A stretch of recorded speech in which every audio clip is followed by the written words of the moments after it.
Welcome back to Tripoint Conversations. I'm Kristina Lowe, and I am here with Cathi Bingaman.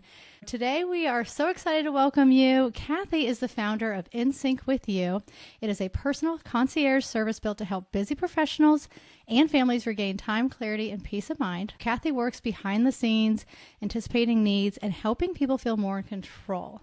Welcome. Yes, thank you so much. Thank you for inviting me. Oh, absolutely. Can you talk to us about what you were doing in your life when you decided to open InSync with You? So I had a background in personal services, business development. Everything that I had done had always been service oriented. And I found myself longing for something that would help me better fulfill like my passion, my gifts, my talents, my skill set. Mm-hmm. And so I had this pivotal point in my life where I was able to really explore that. And in doing so, I had several things surface, but an errand service, a senior support service is sort of what rose to the top. And so I was intrigued with that because I did have a background in senior services. Mm-hmm. I'd worked for Marriott hotels. So I started exploring that, diving a little deeper. And it was not a linear path at all, but through conversations and just really leaning into what was aligning as I was having these conversations, we landed on where we are today, 12 years later, which is supporting busy professionals. Mm-hmm. And most of our clients are busy professional women, a lot of physicians, a lot of executives, people who are just looking to have those extra hands and support. Mm-hmm. And do you have a team of people that you work with? I do, absolutely. What's really cool about my team and the way that we work is that the concierges have a particular set of skills. They're all very different. Mm-hmm. And so whenever someone comes to us and they have a particular need, then I can pair a concierge with that particular client with that need and streamline their services. And it really pairs well and helps us accomplish whatever that client's looking to have done. Mm-hmm. What is that like working with a team of people in regards to culture and personalities?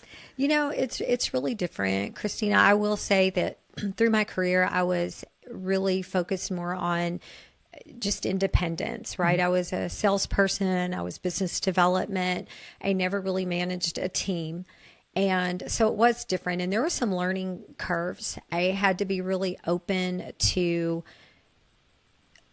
hearing what and getting feedback, really mm-hmm. growing, leaning into asking for help, mm-hmm. right? Like, because there were just times where I wasn't exactly sure how to navigate a team. And I feel like that, again, going into year 12, I have such a solid team. Mm-hmm. I've learned so much in terms of being a leader. It's really been a really good growth experience mm-hmm. the entire time that I've had my business. Do you see yourself today as a different leader than you were when you first started? I see myself as a different leader today than I was yesterday. Yeah. And so absolutely. I think that's one of the things to be transparent, I think when you start a business, or at least when I did, you know, you're like, I'm going to start this business. I'm the expert in my industry. And at least for me, for the first little bit, I found it difficult to ask for help. Mm-hmm. And when I finally realized that asking for help was what I was asking people to do. Yeah. And I got got part really, of your business. Right. Yes. And I got congruent with that. And I started asking for help. That's when things started to change for mm-hmm. me. And truthfully, I do look at every day as a concierge, you know, we've done so many things. We've learned so much. We've executed so many projects, and the same with my team. I've just learned so much about being a leader. I've learned so much about myself that just those two things alone have been worth mm-hmm. having my own business. Yeah. Yeah. What was it like, if you can think back in the early years? You said you've been doing this for 12 years mm-hmm. now, of when you went in back then to what's changed when you go in now and you work with a client? Oh gosh. So first of all, I think my confidence level initially when I started my business, I'm like, who are you to start this business? Mm-hmm. There really wasn't a concierge service. I didn't honestly know exactly. I sort of had a vision about what I wanted it to look like. And today I can honestly say it looks very similar and even better, than I had originally envisioned it. But I think, initially I just I lacked the confidence. I had the vision. And so that's the difference today. It's like if someone brings me something and there's rarely now I can say things that we haven't done, or at least done part of it. If someone comes to me with something, I never stop to think, oh my gosh, what if I can't figure this out? What if I know that regardless, we're going to figure it out. We're going to have the resources, and we're going to make either life simpler based on what the need is, or we're going to make this project come to life the way the client envisions it. So I'd say that's the difference. Yeah. Just my confidence level, and of course my partnerships and the team that I have, being able to execute more because I have a team. Yeah. Yeah. Can you describe the team? What does that look like? It's funny you should say that. Just last Friday, I sent a group text out. I think this probably sums it up.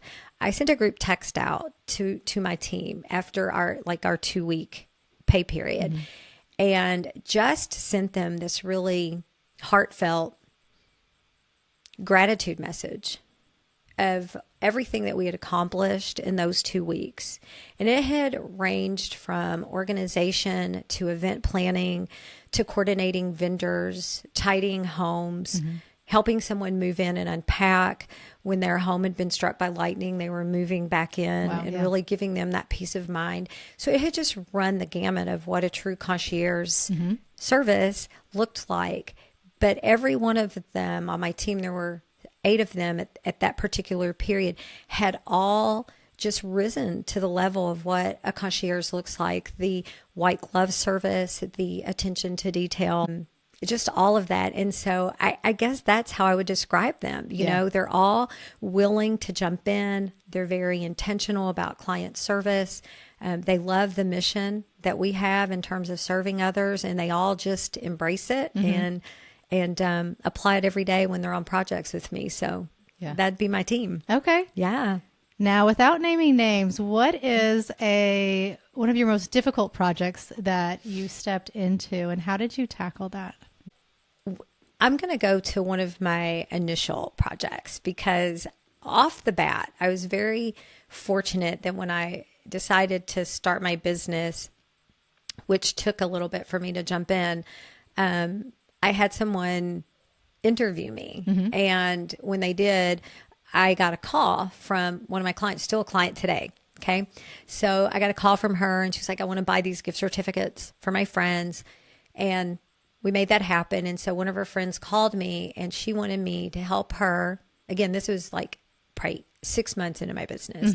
She wanted me to help her plan a family trip to Hawaii, 2 different islands, a home, all of the different things that go along with that. They were going during Christmas. They wanted a private chef. They wanted a place to volunteer. They just wanted all these things. And I got really nervous, because I was like, I know I can do this, but wow, that out of the gate. And so I dug in and really started looking. Well, I was coming up short.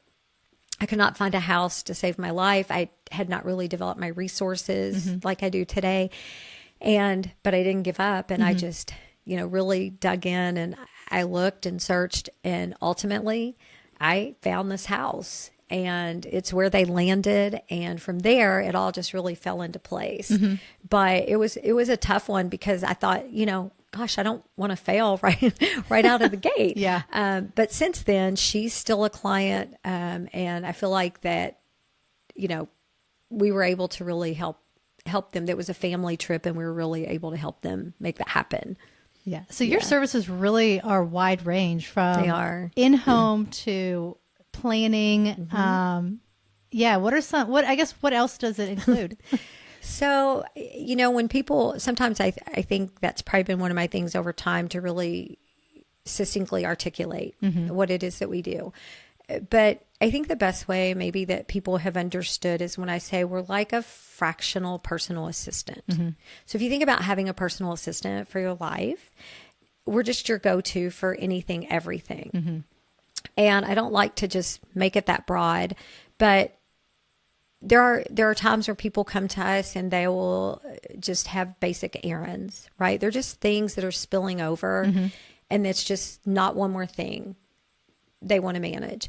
There are people who come to us and they're like, I have a vision for this project, for this birthday party, but they don't have the bandwidth or the actual skills. They have the vision, but they can't execute.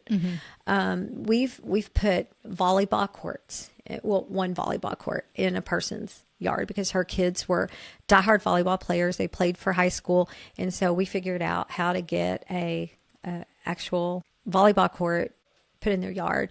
It's just ranged from, we've brought a Rock and Roll Hall of Fame band in for a client for her husband's 50th. But then we've also really helped people take care of their parents, right? Like when they're struggling, they've got a parental home and their own home. And so, and then they have a job outside the home and they have family. They just have all these things. And so they just can't manage one more thing. And so just knowing that they have the support gives them that peace of mind and really just kind of helps them not worry as much, you know, and just know that they've got this extra set of hands, this trusted support to allow them to really focus on the things that are most important to them. Yeah. Is there anything that you do as things build up and the clients build up that you do to kind of say alleviate the stress for them? For you, for yourself. I started to say, you know, that's actually a great question. And I think originally when I was building my business, you know, I was not doing that.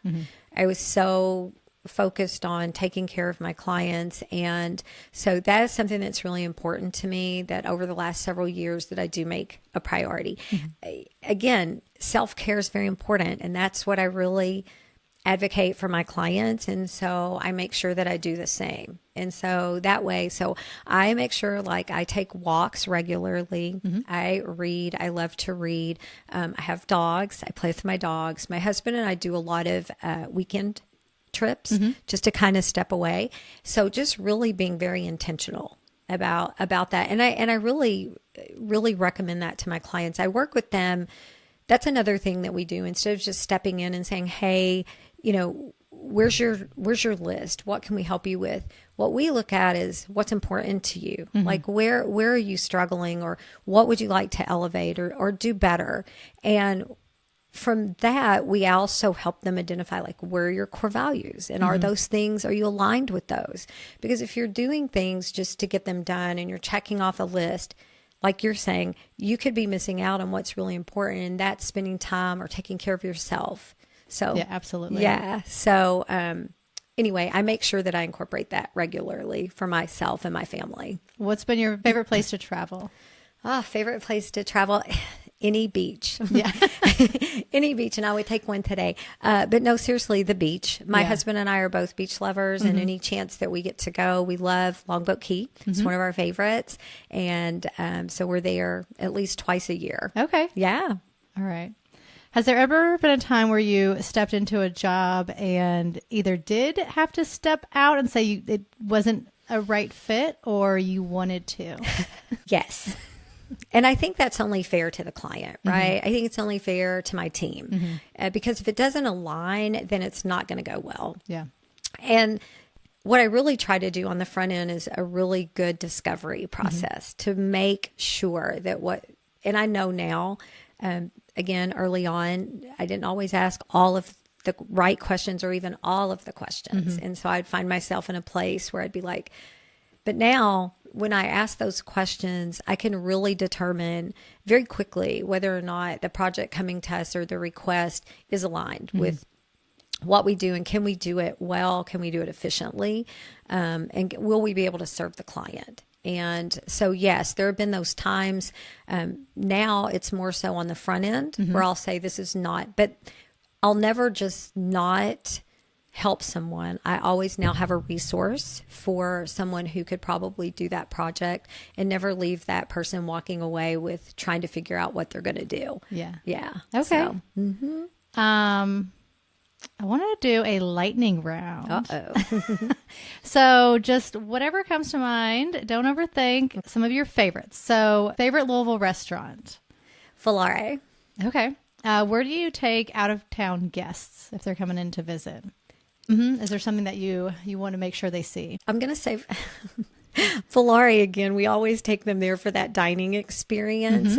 But just for fun, we just hang out at my house, honestly, and just chill out when they come to Louisville. We take them to the track, depending on what season, but a lot of times we just hang out and we go to dinner. Okay. That's kind of what we always do. Yeah. Yeah. Your go-to coffee order? Latte with oat milk. All right. What song is playing in your car right now? Or what's playing in your car right now? Teddy Swims. Okay. Yeah, he's my favorite. He's on. So.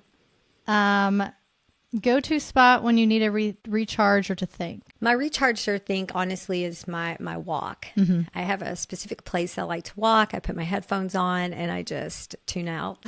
What would be one service that you would ask of your team if you were to hire your team to help you for concierge services? Oh my God, I love that question.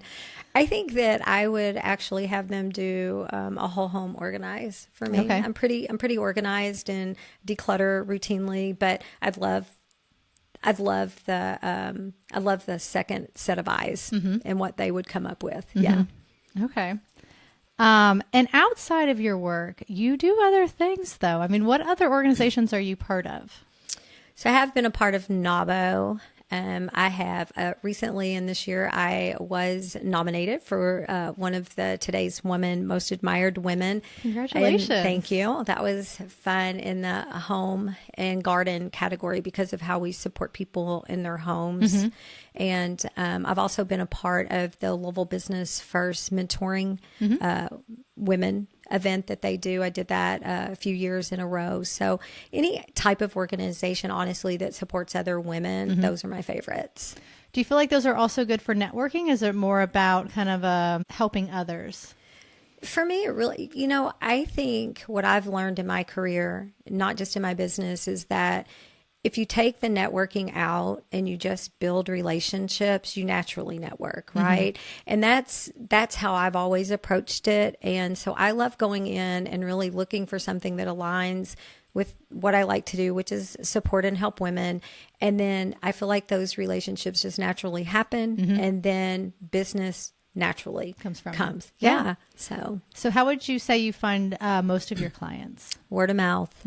Yeah, I tried all the things coming from business development when I first started. And there have been some that have worked, like advertising. But if I look at my client base today, they've all come from other clients that have had success and have benefited from having a support system. And then when they do that, obviously, when people come to us, they already have a trust factor built in. They already have an understanding. And so it just makes it easy for us to begin working together. Okay. Yeah. You have your beautiful website, which I'm sure is to show people what you can do. Absolutely. Yeah, but it's to trust that for the word of mouth. Yes. Yeah. What has surprised you most about running your own business, about all the aspects of it? What has surprised me most is that I'm running a business 12 years later. I love what I do, and I can't imagine doing anything else. I think also learning to ask for help. Like that was just not how I was wired. I always felt like I needed to figure everything out. And so that's just been, again, a journey. And I think that surprised me the most when I've gotten to a place where it's so much easier for me to say, look, I can't do this, right? Like it doesn't make sense. It doesn't serve me. It's not a good use of my time. And being able to ask for help, being able to collaborate, and owning the fact that I don't have to know it all, even though it's my business. I don't have to know it all.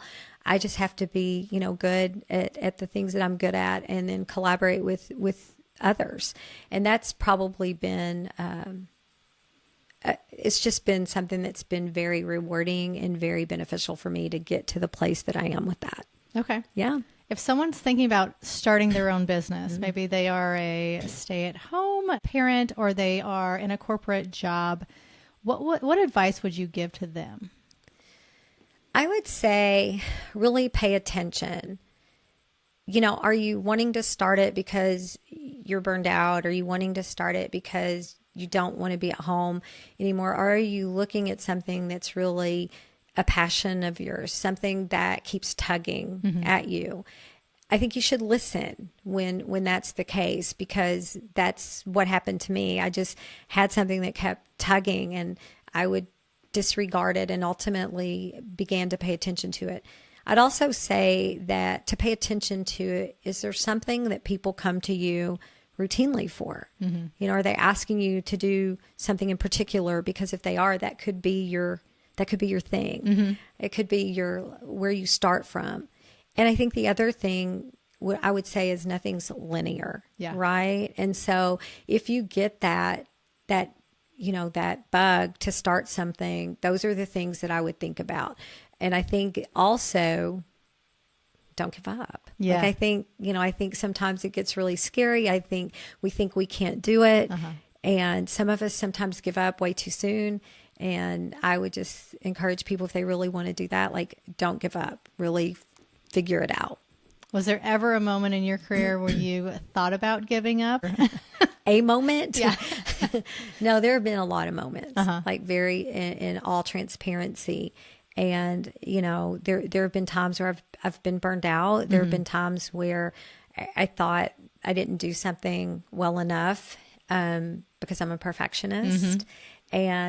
But yes, there have been times, but that's the thing that I learned way early on with my business coach. That's probably something else that I would encourage people to do. Like, that's really what helped me get on track and navigate differently, was when I invested in someone, in a business coach, to help me develop my plan. After I jumped in to create my business, I kind of did it backward. But yeah, I think there have been a lot of times where initially I really did think I wasn't good enough, or I wasn't successful enough, but I'm really glad that I stayed the course. Yeah. How'd you find a business coach, and what did you use them to help you do? So I had found my business coach originally through networking, through my previous jobs. So she was my first person to go to. I'd always been really impressed with her and referred people to her. So she was just naturally who I came to first. And she was really great. I remember the first time we sat down and talked, and she opened my eyes very wide, and so many things that she said just kind of cleared the path. You know? So I was glad that I did it early on. Yeah. And what about for 2026? What are your plans for the company this year? We have a lot of growth plans. I'm really excited about what we have going on. It's funny, our business ebbs and flows when you were talking about all the things that we do, because, you know, we do a lot of home management, helping people keep their homes in a place where they're refreshed and reset and they can just come home and settle in. We help people with events. We help people move management wise to unpack or pack. It really just runs the gamut. And this year we're focused on home management, because we get so many people who, again, women who, especially who are working, so the family, the home, they have the kids, there's just a lot going on. And so a lot of times self-care gets put to the back burner. Things within the home, they get pushed to the back burner. And then all of a sudden, instead of being able to be proactive, you have to be reactive. And then that's stressful. And so we're just really focused on, we have a program called Lighten the Load. And it's just a small program of where we go in and we reset and refresh your home on a weekly basis. Okay. And just gives you the opportunity to walk in. Because, you know, have you ever been, like, I'm sure you have, because I know I have, like, driving home and you're all excited to be going home, and you're like, got dishes in the sink. I got to make dinner. Have all these things on my counter. I've got to do all this. And so anyway, what we have found is that is just such a big sense of relief for our clients. And so because we have had such a request for that, we're really focused on helping people understand how they can use that service. Okay. Have you seen trends shift over the years into the home management versus other services? Yes. Empowerment. I think initially, when I first started and I was talking with people, I feel like that, myself included, women were not comfortable asking for help. They felt like that they were supposed to be able to do it all. And through conversations, that's really how I got aligned with how I'm doing things now was having these conversations with women and realizing what was happening behind the scenes when they were stepping out and they looked very empowered and very polished, but what they had experienced before they left the home, right? And so I think that what I have seen is that now more women are embracing support. More women are seeing that asking for help and having support is empowering. Right. And so that's been a really cool trend. And then I'm sure it helps them get more of things that they are good at. 100%. Yeah. Like they're running a business and they can just, and I've had some really small requests that honestly, if someone they're like, wow, why, how could you just not do that yourself? Right. But to them, they will honestly say to me, I can't make one more decision. Yeah. Or it might be something that they could do themselves, but then what else can't be done? That's right. So it's outsourcing things so they can work on other things. Yeah. So I always tell people it's things you don't want to do, know how to do, or have time to do. They're all energy drainers. And so when you look at it that way, if you offload those things, then you're just freeing up your energy, right? To be able to focus on the things that bring you energy. Yes. Or, light you up and things you enjoy doing most. Yeah.